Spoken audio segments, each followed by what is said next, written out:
اللہ رب محمد صلی اللہ علیہ وسلم نحن عباد محمد صلی اللہ علیہ وسلم اللہم رب اشرح لی صدری ویسر لی امری واحلل عقدۃ من لسانی یفقہوا قولی بسم اللہ الرحمن الرحیم باب قول الرجل لولا اللہ مہتدینا۔ کسی مرد کا یہ کہنا کہ اگر اللہ ہدایت نہ دیتا تو ہم ہدایت نہ پاتے، یہ باب کا ترجمہ ہوا۔ کیا ترجمہ ہوا؟ کسی مرد کا، کسی آدمی کا یہ کہنا کہ اگر اللہ ہدایت نہ دیتا تو ہم ہدایت نہ پاتے۔ باب کے مطابق حدیث دیکھیے، حدثنا عبدان اخبرانی ابی عن شعبۃ حدثنا ابو اسحاق عن البراء بن عازب قال كان النبي صلى الله تعالى عليه وسلم ينقل معنا التراب يوم الأحزاب ولقد رأيته ورأى التراب بياض بطنه يقول لولا أنت مهتدينا نحن ولا تصدقنا ولا صلينا فأنزلن سكينة علينا إن الأولى وربما قال الملأ قد بغوا علينا إذا أرادوا فتنة أبينا يرفع بها صوته۔ امام بخاری علیہ رحمہ اپنی سند کے ساتھ روایت کرتے ہیں، یعنی امام بخاری علیہ رحمہ فرماتے ہیں کہ ہم سے حدیث بیان کی عبدان نے، وہ فرماتے ہیں مجھے خبر دی میرے والد نے حضرت شعبہ کے حوالے سے، وہ فرماتے ہیں ہمیں حدیث بیان کی ابو اسحاق نے براء ابن عازب کے حوالے سے، یعنی یہ حدیث مروی ہے حضرت براء ابن عازب رضی اللہ تعالیٰ عنہ سے۔ وہ فرماتے ہیں نبی کریم صلی اللہ تعالیٰ علیہ وسلم غزوہ خندق کے دن ہمارے ساتھ مٹی کو منتقل کر رہے تھے۔ یہ کان نبی صلی اللہ تعالی وسلم ینقل معنا التراب یوم الاحزاب، احزاب کے دن، غزوہ خندق کے دن ہمارے ساتھ مٹی کو منتقل کر رہے تھے۔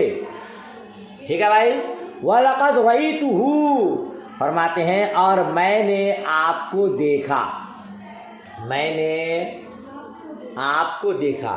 کیا دیکھا؟ کہ مٹی نے آپ کے پیٹ کی سفیدی کو چھپا لیا تھا، مٹی نے آپ کے پیٹ کی سفیدی کو چھپا لیا تھا، یعنی آپ مٹی جو لے جا رہے تھے تو اس طرح لے جا رہے تھے، آپ کا پیٹ اس مٹی کی وجہ سے چھپا رہا تھا، ہے نا؟ اچھا، پھر آگے کیا فرماتے ہیں؟ یقول، آپ یہ رجزیہ کلام پڑھ رہے تھے، آپ یہ رجزیہ کلام پڑھ رہے تھے۔ کون سا؟ لولا انت مہتدینا، اگر تو نہ ہوتا تو ہم ہدایت نہ پاتے، اگر تو نہ ہوتا تو ہم ہدایت نہ پاتے، نحنو ولا تصدقنا ولا صلینا، اور نہ ہم صدقہ کرتے اور نہ ہم نماز پڑھتے، فانزلن سکینۃ علینا، تو ہم پر سکون نازل فرما، تو ہم پر سکون نازل فرما، ان الاولی وربما قال الملأ قد بغوا علینا، بے شک ان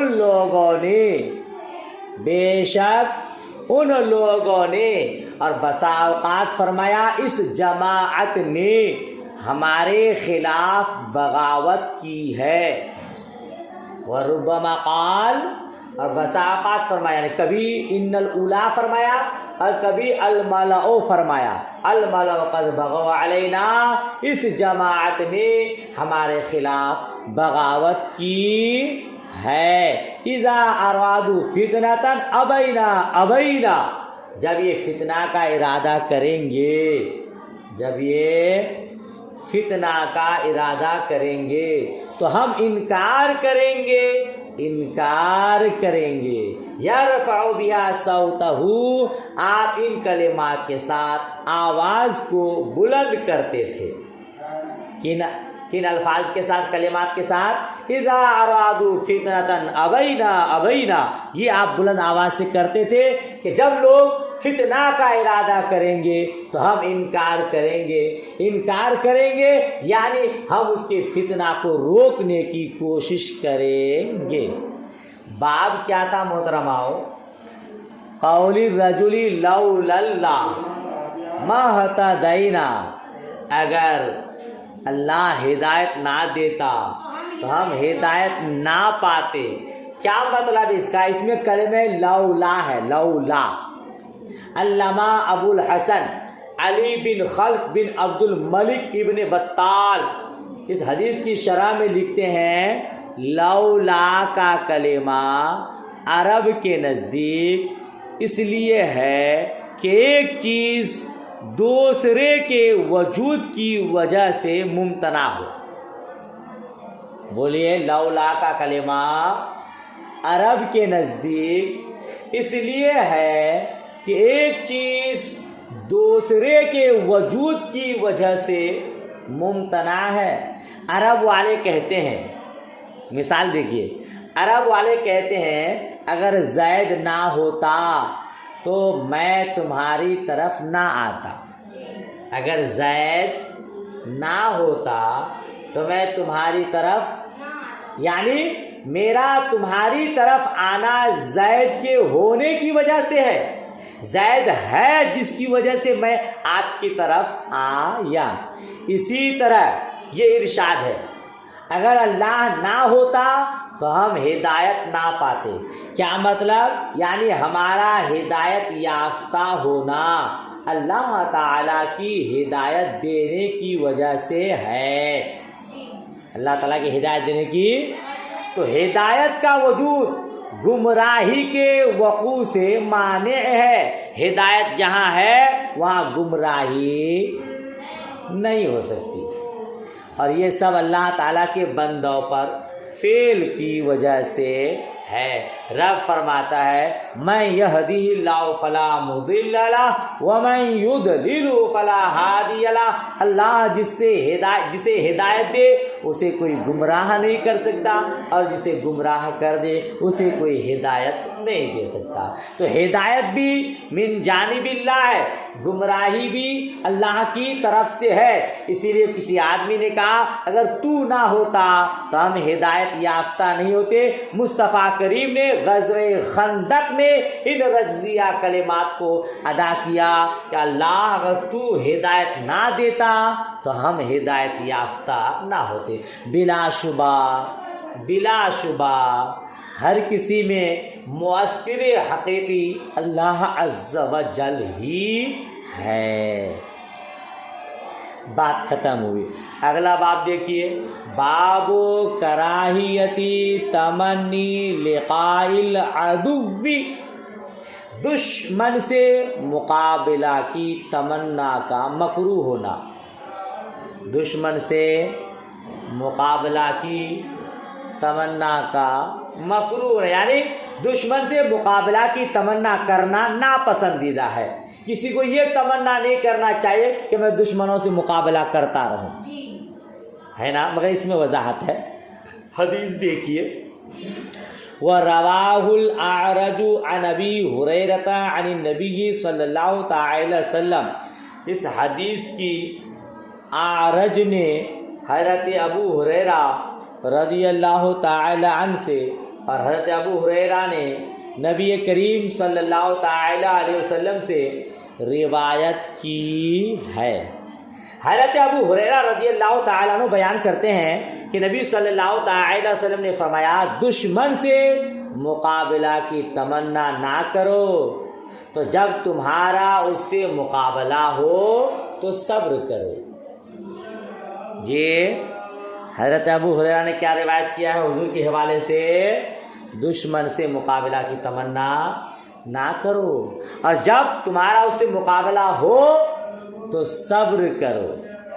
یہ روایت حضرت اعرج نے ابو ہریرہ کے حوالے سے کی ہے اور حضرت ابو ہریرہ نے مصطفیٰ کریم سے کی ہے. حدیث دیکھیے آگے.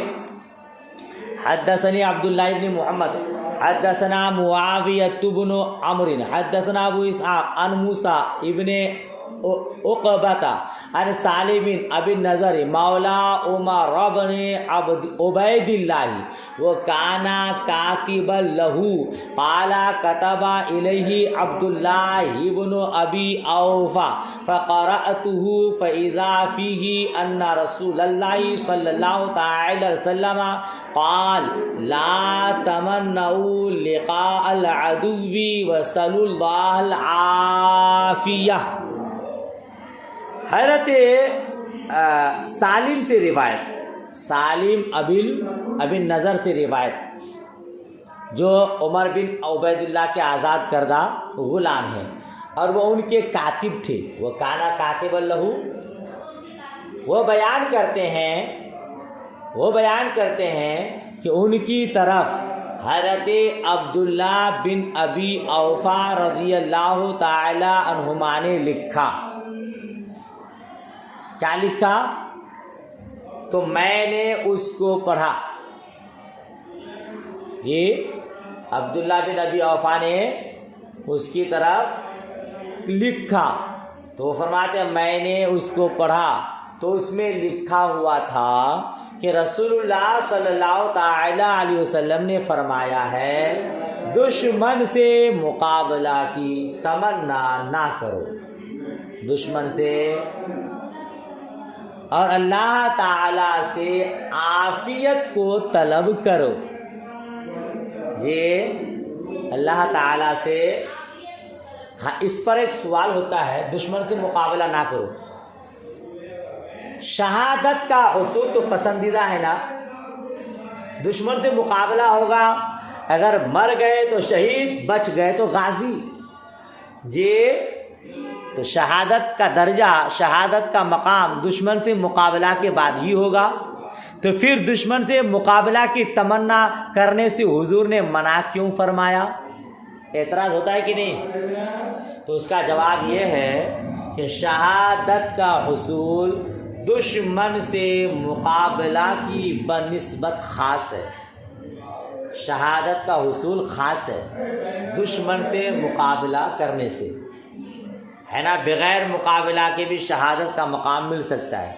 کیوں؟ کیونکہ شہادت کا حصول اسلام کی نصرت اور کفار کی شوکت توڑنے کے ساتھ مقرون ہے.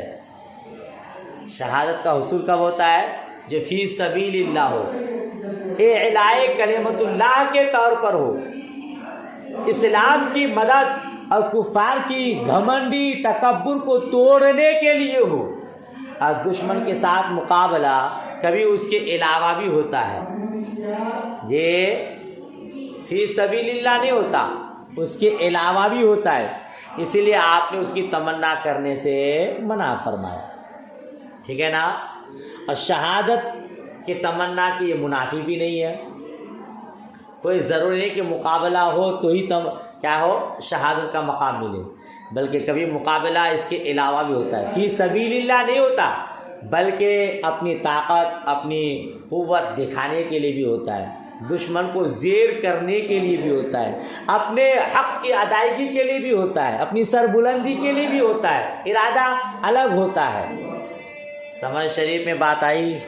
یا دوسری وجہ کہ حضور نے منع کیوں فرمایا، اس کی ایک وجہ یہ ہے کہ اپنی قوت کے اوپر اعتماد ہو، اپنی طاقت پر بھروسہ ہو، ہے نا. تکبر کے طور پر دشمن سے مقابلہ کرنا چاہے تو حضور نے اس ارادے کے لیے مقابلہ کرنے سے منع فرمایا. سمجھ شریف میں بات آئی؟ اگلا باب بہت لمبا ہے، اس کے بعد کتاب الاحکام مکمل ہوگا. تو ایک دن میں پورا سبق ہوگا بھی نہیں، تو آج اس باب کے چند احادیث پڑھ لیتے ہیں، انشاءاللہ کل پھر مکمل کر لیں گے۔ باب ما یجوز من اللغو، من اللغو کیا معنی؟ لو یعنی کاش کہنے کا جواز۔ لو کا معنی کاش کہنے کا جواز، کاش کہنا جائز ہے کہ نہیں؟ یہ کاش کہنا جائز ہے کہ نہیں، اس میں تفصیل ہے، اس میں بھی تفصیل ہے۔ حدیث پڑھیے تو اس کے بعد بتاتا ہوں، ورنہ حضور اعلیٰ حضرت نے کیا کہا ہے؟ کاش محشر میں جب ان کی آمد ہو اور بھیجیں سب ان کی شوکت پہ لاکھوں سلام۔ تو حضور اعلیٰ حضرت نے کاش استعمال کیا ہے، تو ہمارے لیے تو یہ بالکل کھلی دلیل ہے کہ جائز ہے۔ تو جائز کاموں میں، اچھے کاموں میں کاش کہنا اچھا ہے، اب برے کاموں کے لیے کاش کہنا برا ہے نا؟ ایک چیز اچھی نیت کی سبب سے اچھی ہو جاتی ہے، اور بری نیت ہو تو وہی چیز بری ہو جاتی ہے۔ آگے کیا فرماتے ہیں؟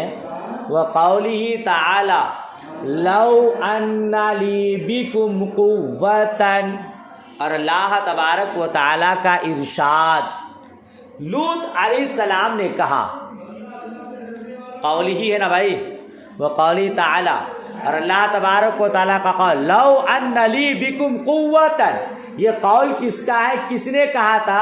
حضرت لوط علیہ السلام نے کہا تھا، کاش مجھ میں تم سے مقابلہ کی قوت ہوتی، کاش مجھ میں تم سے مقابلہ کی قوت ہوتی، طاقت ہوتی۔ آپ نے حضرت لوط علیہ السلام کا واقعہ سنا ہوگا، جو آپ کی قوم کو حضرت جبریل علیہ السلام نے تباہ و برباد کر دیا تھا، سنے نہیں تھے آپ لوگ؟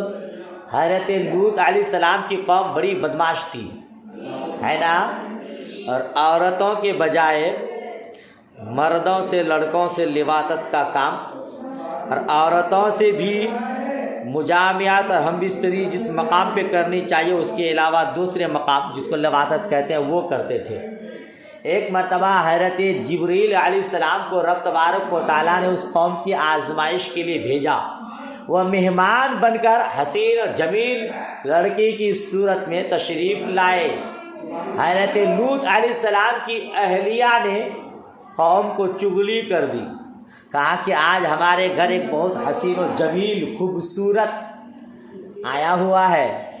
قوم نے گھیراؤ کر لیا، ارادہ کیا تھا؟ غلط، لواطت کرنے کا۔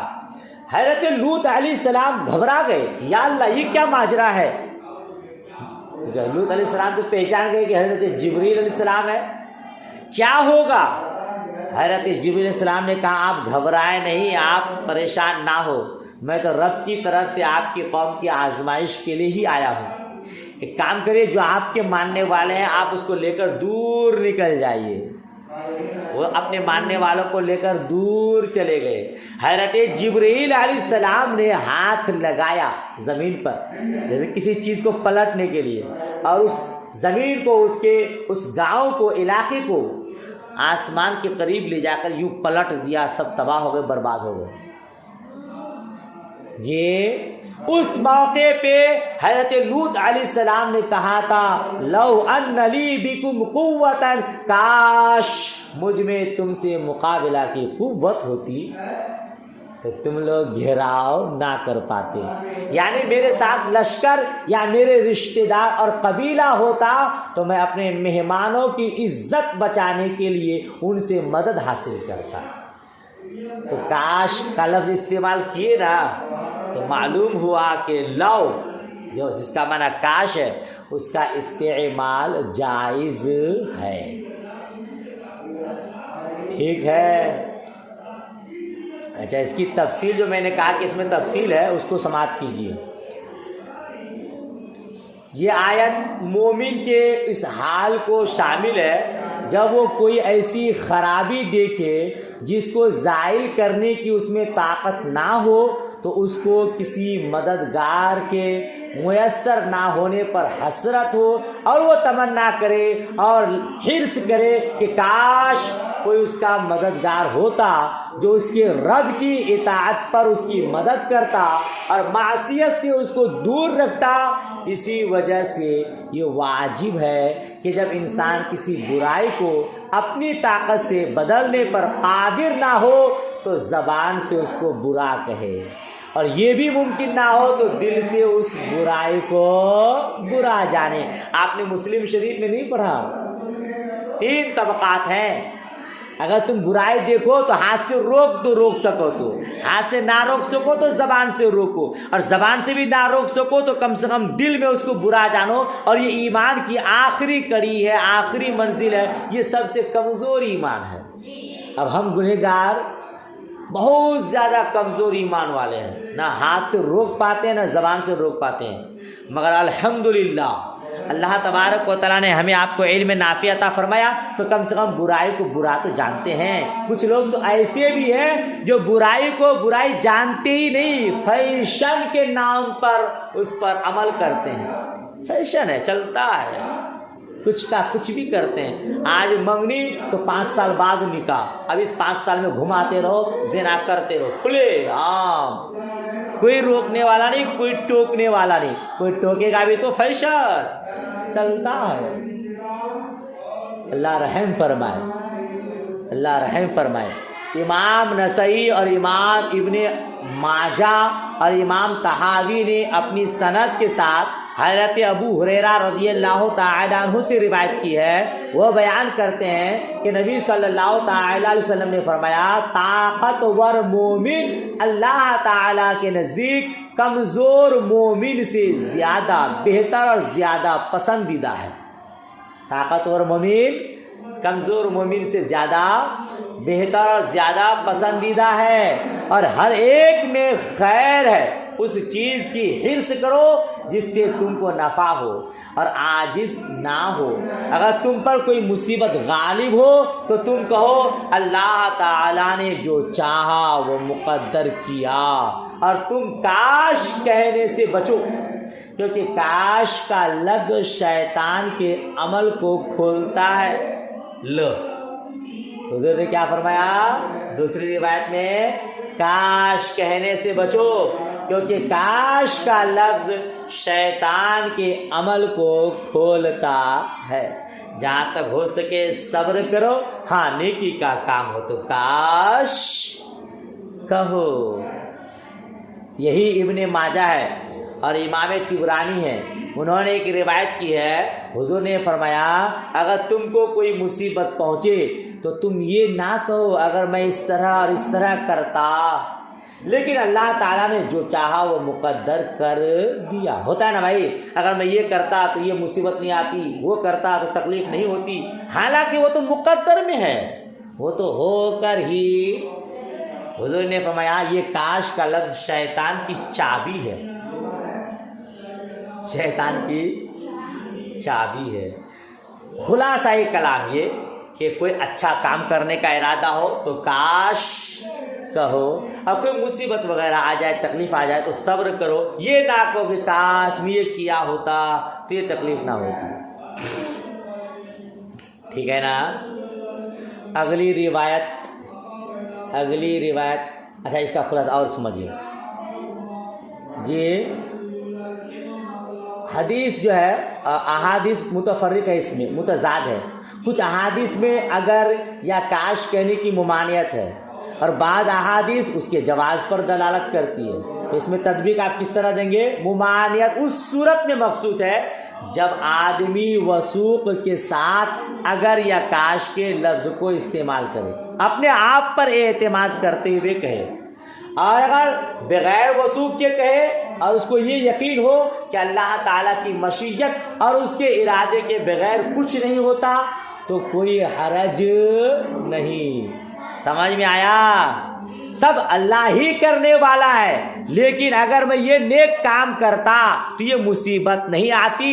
جیسے حضور نے فرمایا الصدقۃ رد البلا، صدقہ بلاؤں کو ٹال دیتا ہے۔ اگر میں پہلے صدقہ دے دیا ہوتا یہ تکلیف، یہ مصیبت اور یہ دن دیکھنے کو نہیں ملتے۔ ہر کچھ تو کرنے والا اللہ ہی ہے، مگر نیکیوں کے صدقے مولا برائیوں کو ٹال دیتا ہے۔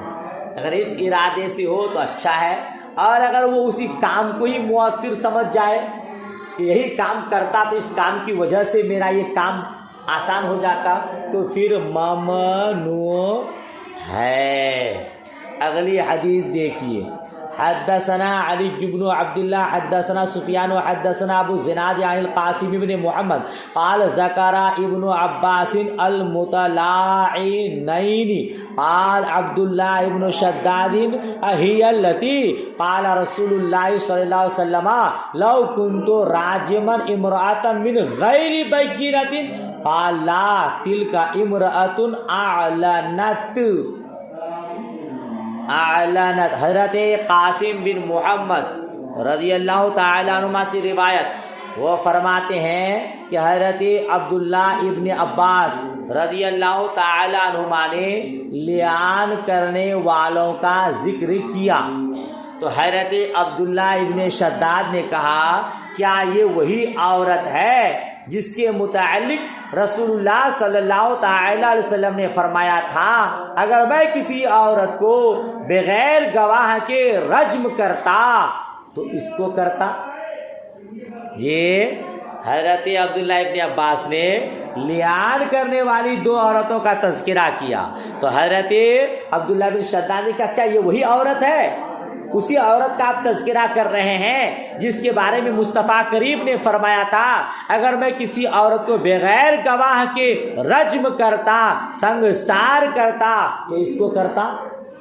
تو حضرت عبداللہ ابن عباس نے کہا نہیں، وہ ایک اور عورت تھی، وہ ایک جو کھلے عام فحش کام کرتی تھی، یہ ایک عورت تھی جو کھلے عام فحش کرتی تھی، زنا کاری کرتی تھی، اور بین السطور میں لکھا وہی التی جاءت بالولد مشابہا بالرجل المتہم بالزنا بہا، کہتے ہیں وہ عورت تھی کہ جس کے پاس ایک لڑکا تھا، وہ ایک آدمی کے ساتھ مشابہت رکھتا تھا اور زنا سے متہم تھا، یعنی ایک عورت تھی جس سے کسی آدمی نے زنا کیا تھا اور اس سے بچہ پیدا ہوا تھا، تو جس آدمی کے بارے میں لوگ کہتے تھے کہ اس نے اس کے ساتھ زنا کیا ہے، اس بچہ کی شکل و صورت اسی آدمی کے ساتھ ملتا جلتا تھا، تو مصطفیٰ کریم نے فرمایا اگر میں کسی عورت کو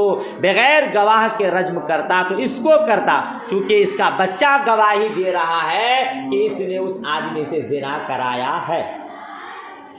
سمجھ شریف میں بات آئی؟ اصل بتانا یہ ہے کہ لو کا استعمال جائز ہے، حضور نے خود استعمال کیا، لو کنت راجما امرأة من غیر بینہ، لو کا استعمال کیا، تو لو کا استعمال جائز ہے، مطلقاً ممنوع نہیں ہے، بلکہ اسی تفصیل کے ساتھ جو میں نے آپ کو بتایا۔ چلیے ماشاءاللہ اتنا سمجھ میں آ گیا۔ اگلی روایت دیکھیے، حدثنا علی حدثنا سفیان قال عمر وحدثنا عطاء قال اعتم النبی صلی اللہ تعالی وسلم بالعشاء۔ امام بخاری اپنے سند کے ساتھ روایت کرتے ہیں ہمیں علی نے حدیث بیان کی، انہوں نے کہا ہمیں سفیان نے حدیث بیان کی، انہوں نے کہا عمر نے بیان کیا کہ ہمیں عطاء نے حدیث بیان کی۔ کیا حدیث بیان کی؟ انہوں نے کہا کہ ایک دن نبی کریم صلی اللہ تعالی علیہ وسلم نے عشاء کی نماز پڑھانے میں دیر کر دی۔ حضور نے ایک دن اعتم النبی صلی اللہ علیہ وسلم بالعشاء، حضور نے عشاء کی نماز پڑھانے میں بہت دیر کر دی، فخرج عمر فقال الصلاة یا رسول اللہ صلی اللہ تعالی علیہ وسلم رقد النساء والصبیان، تو حضرت عمر رضی اللہ تعالی عنہ نکلے اور انہوں نے کہا یا رسول اللہ صلی اللہ تعالی وسلم نماز عورتیں اور بچے سو گئے. عورتیں اور بچے، یا رسول اللہ رات بہت ہو گئی، عشاء کی نماز میں بہت لیٹ کر دیا، عورتیں سو گئی، بچے سو گئے، تو پھر کیا ہوا؟ فخرج ورأسہ یقطر، تو حضور نکلے اور آپ کے سر سے پانی کے قطرے گر رہے تھے. یعنی نہانے میں جلدی کر دیے اور نہانے کے بعد پانی بھی صحیح سے نہیں پہنچے کہ نماز پڑھانے کے لیے نکل گئے. حضور نے فرمایا یقول لولا ان اشق علی امتی او علی الناس. حضور نے فرمایا اگر مجھے اپنی امت پر دشوار نہ ہوتا، اگر میری امت پر دشوار، یا فرمایا اگر لوگوں پر دشوار نہ ہوتا، اور لوگوں پر دشوار. وقال سفیان ایضا علی امتی، اور حضرت سفیان نے یہ بھی کہا اگر مجھے امت پر دشوار نہ ہوتا تو کیا کرتا؟ لَأَمَرْتُهُمْ بِالصَّلَاةِ هَذِهِ السَّاعَةِ، تو میں ان کو اس وقت میں نماز پڑھنے کا حکم دیتا. یعنی تہائی رات میں نماز پڑھنے کا حکم دیتا، لیکن میری امت پر دشواری گزرے گی اسی لیے میں اول وقت میں پڑھ لیتا ہوں. نماز عشاء آخری ٹائم میں مستحب ہے، تہائی رات میں مستحب ہے. اگر یقین ہو کہ جاگے گا اور آپ جانتے ہیں کہ فرض پڑھ لے اور وتر کو رکھ دے، اگر اسے یقین ہو کہ میں جاگوں گا، ٹھیک ہے نا. قال ابن جریح عن عطاء عن ابن عباس اخر النبی صلی اللہ تعالی علیہ وسلم هذه الصلاۃ.